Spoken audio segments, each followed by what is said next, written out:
Introduce me. I'll introduce myself. I'm Brandon.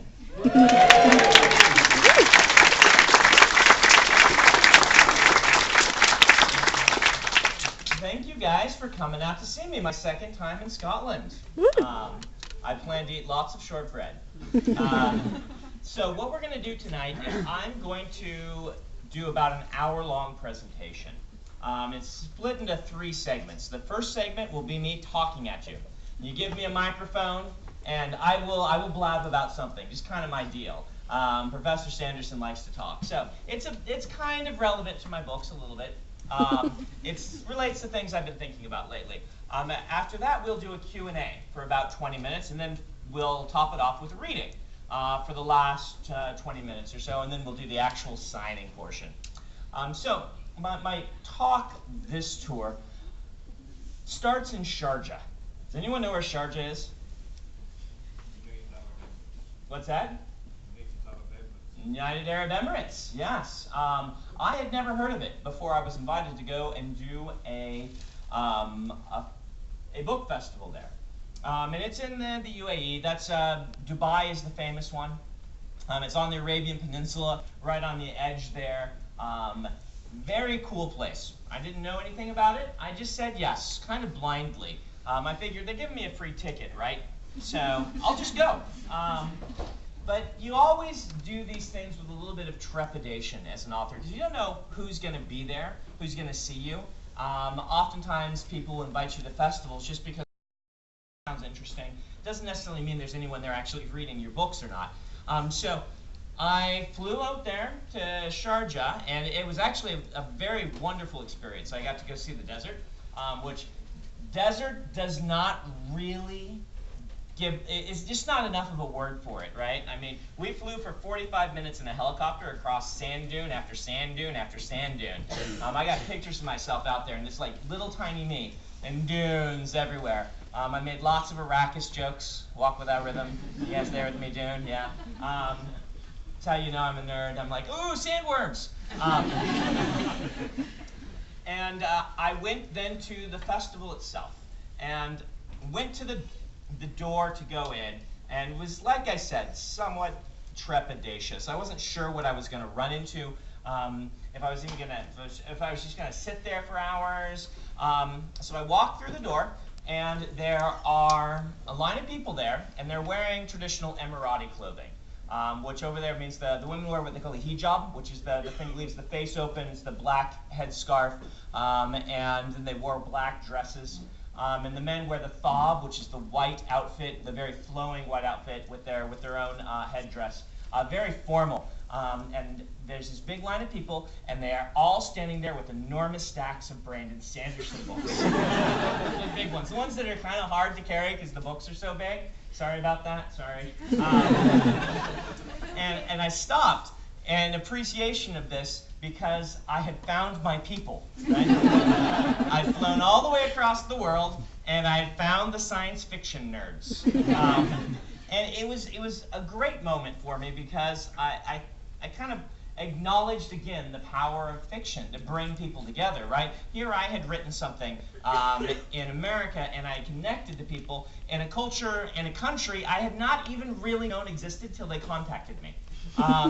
And it was amazing. And, you know, I'm able to go read a book that was written 3,000 years ago, and I can feel the same emotions that the person who wrote that book was feeling when they wrote it. Completely different time and place, and yet we can connect. And that's the power of literature. That's the power of the written word.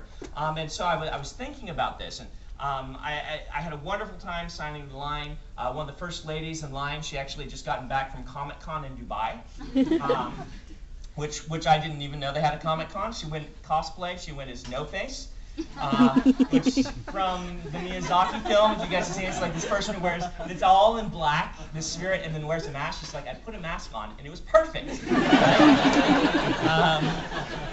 Easiest cosplay ever.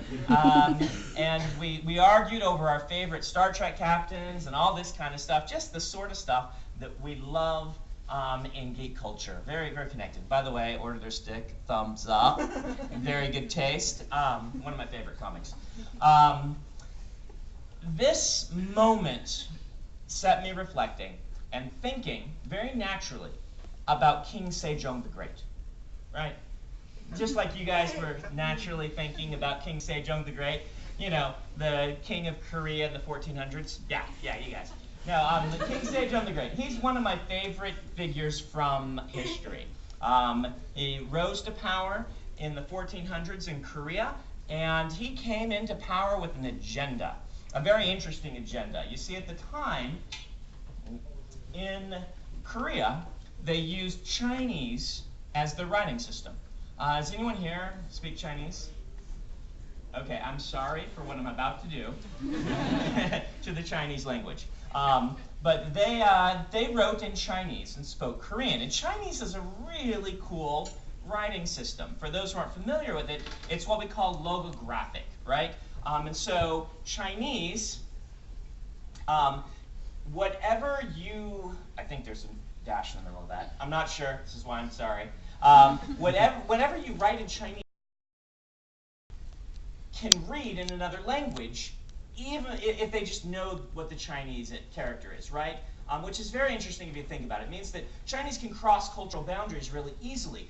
Someone who is from Korea can read this, well, they could if I were able to write it well, could read this and say, oh, this means Korea. I can read that, even though it was written by a Chinese person. I just know the characters. They each represent an idea, so it makes it a great language for trade if you think about it. People from Korea, Japan, Thailand, Mongolia could all read this and read what it means in their own language. The problem with this is it's not phonetic. That's kind of the opposite of logographic in most cases. That means that you can't just sound this out. If you don't know it already, you're not able to read what it says. So if you want to be literate in Chinese, you need to memorize a ton of these characters. In fact, my Chinese classes in college were the hardest classes I took. Harder than calculus, I felt, because it was just memorizing huge lists of characters that to an American kind of looked the same. Now, King Sejong had a big problem in that his people were illiterate. They're mostly farmers. They could not read the Chinese. They didn't have time to memorize all the characters. And beyond that, Chinese, it doesn't actually write Korean that well. Despite them being right next to each other, Korean is a completely different language family. Korean and Japanese belong to one family and Chinese belongs to another, which means that they couldn't conjugate in Chinese. They couldn't write a lot of their possessives or all the stuff that goes with language other than subject, object, verb that Korean does, you couldn't really do in the Chinese. So they basically got to either write in caveman or they had to use Chinese characters that approximated the right sound, but didn't mean what the character actually meant, which made it even more confusing to try and read this stuff in Korean. And what King Sejong wanted is he said, I want a language, a written language for my people. And he gathered some scholars. They actually did this in secret, very, very hush-hush, very Mission Impossible. If Mission Impossible were filled with ancient Confucian scholar kings. And they came up with a new writing system, and it is ingenious. It's called Hangul. And Hangul is this thing where you write basically a phonetic character. This is an H, an A, and an N. And then you build a syllable out of it that kind of takes the same place on the page as a Chinese character. Very cool. This says Korea in Korean. Both of these say Hangul. One you can sound out, and one you have to know the pictures. And this was super cool. What they could do with this is they could, number one, they could interchange them. Any Chinese character they could write in Korean. They could also add the Korean to the Chinese. So if they wanted to write, Korea's soccer team, which I'm sure they had in the 1400s. Koreans love soccer. They could put the possessive on this and then add the Chinese for soccer team. They could conjugate using the Korean. It was really, really ingenious. In fact, even today, you'll see that when they want to look cool, they use the Chinese, because Chinese looks cool. But when they surround it with Korean letters, you'll read the newspapers, and the name is in Chinese, and then all the stuff they did is in Korean. This was actually the inspiration, people ask me a lot, inspiration for my book, Elantris. If you've read that, the idea of the aeons, which are these these characters that have been passed down through lore, surrounded by a more phonetic language based directly on this idea, Korean and Chinese. So King Sejong, he presents this to his court, and this is great stuff. In fact, Korea today is considered one of the most literate countries in the world, partially because of how easy Hangul is to read. You can learn this in about an hour. It's fantastic. There are these stories, by the way, of King Sejong writing it on leaves, right, and spreading it out to the people that way. So it blew through the people, and the stories are they saw it and they were amazed by how awesome it was. They immediately learned Hangul by just seeing it. Oh, look at this! I can read! But it is really an amazing system. He presents it to his court, and his court hates it. They absolutely hate it. One of the scholars at the time says, "How could this not be a setback to our civilization? Spending too much thought and effort on this is a waste of time, detrimental to the timely pursuit of scholarship." They hated it. Any guesses why? They didn't speak it. What's that? They didn't write it. They didn't know it. That's true. It is something new they had to learn. It was too easy. That's actually what it was. It would make the population literate. And at this time in Korea, to get a good job in the government, which were the best jobs, you took a test in Chinese. And your Chinese knowledge was a proof of how smart and intelligent, and I guess it was the same word, but all that stuff that you were. And the idea that the commoners would be able to read was really a big deal to the upper crust. They hated it. In fact, a little while after King Sejong tried to ban this for that reason. Didn't work.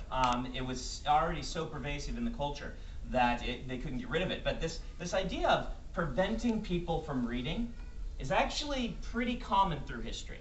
If you can look up all the difficulties people went in translating the Bible into English, those guys got burned at the stake for translating the Bible into English. You can look at the resistance to early literacy programs in the 18 and 1900s. Seems like, no matter where you are, somebody is going to, through history, try to prevent you from reading. Now, you might be saying, okay, Brandon, we're in a bookstore. We get it. We promise not to prevent anybody from reading. We're not going to run by and scribble out the words on your book to prevent people from reading the books. Well, there's an issue that I've noticed kind of in science fiction and fantasy culture that is starting to worry me. I'm going to read you a quote. And this is by a blogger named Bonnie Burton. She says, "As a geek girl, I've been accused of wearing a Star Wars shirt to get attention from guys. I've been told to move to the side and let real gamers play the demos at conventions. Lately, it seems, elements of the geek community have become a lot less of a welcome wagon and more a judgmental Jedi council. One that refuses to let newbies in, especially if they happen to be girls. In a community once known for celebrating outcasts and underdogs, it sometimes now seems like you have to take some sort of Voight Kampf test to prove your geekdom is legit." And to prove that hers is legit, she used a Blade Runner reference, which is pretty darn geeky. I see this happening. I see this happening in our community. And it's not just about what she's talking about. It's a bigger problem than this, I think. It is the problem that we are really, really judgmental. And I think this is a response to nerd culture becoming mainstream, right? I can remember, when the comic book movies started, thinking, you people aren't comic book fans. I've been reading this stuff since I was a kid. The big one for me was Teenage Mutant Ninja Turtles. I read it in the original Eastman and Laird, back when it was a goofy bet between the two of them, basically, that they could do a comic on it. It was awesome. And then this cartoon came out where all the turtles had different colored masks and they ate pizza. And I'm like, what is this? This is not my turtles. And I kind of resisted, like, people becoming part of my community. And this bothers me as I reflect on it, because I see us doing it with fiction a lot too. Anyone here, and I've done this, made fun of Twilight? Yeah. Every time I do this, like, almost everybody raises their hands, even the Twilight fans. Or Aragon, or Divergent or the Hunger Games, whatever a popular science fiction and fantasy thing is bringing new readers to sci-fi fantasy, it seems like those of us who are part of the community immediately want to say, oh, wait, you're not real fans yet.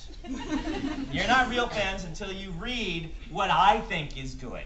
It really bothers me when I look on forums, and this does happen all the time, where some new reader has come across something they love, like Divergent. They read it, they come and post and say, wow, I didn't know this kind of science fiction stuff existed. I love it. I want to talk about it. And the responses in the thread are, go read a real book. Or how about picking up Dune? Or things like this. And just kind of piling on this person and trying to keep them from loving what they love. And this really gets on my nerves because I spent several years in higher education getting a master's degree. And my professors, some of them were good, many of them did not like me writing fantasy. In fact, I had one professor who said, if you turn in fantasy for your final project, I will not give you an A. So I turned in The Way of Kings. This is true. And if you're not familiar with The Way of Kings, it's done kind of well. And so I turned that in, and he gave me an A-, which he considered a compromise. But yeah, I spent years battling against people telling me that my genre stank and that I should read what they think is good. And now we do the same thing to people who are discovering our culture and our genre. It's really worrisome to me. Now, I want to say, I'm not saying we can't criticize. I have an English degree. It's 4 years of practicing how to criticize people, or literature, I should say. Criticism is important for my job. It's important for me to read what people like and don't like about my books. It's important for us as fans to talk about what we like and don't like and why. We pick things apart. That's part of the fun, is picking things apart and deciding which Star Trek captain is our favorite, right? I'm in the UK. I should say which doctor, right? Yes. But, you know, that's part of what we enjoy. That's part of what we love. But what I'm talking about here is not necessarily about criticism. It's about shaming, right? It's not about, hey, this book is flawed. Let's talk about my opinion on it. It is, you should not be reading that thing. You should be reading what I think you should be reading. It's about trying to stop people from reading. It's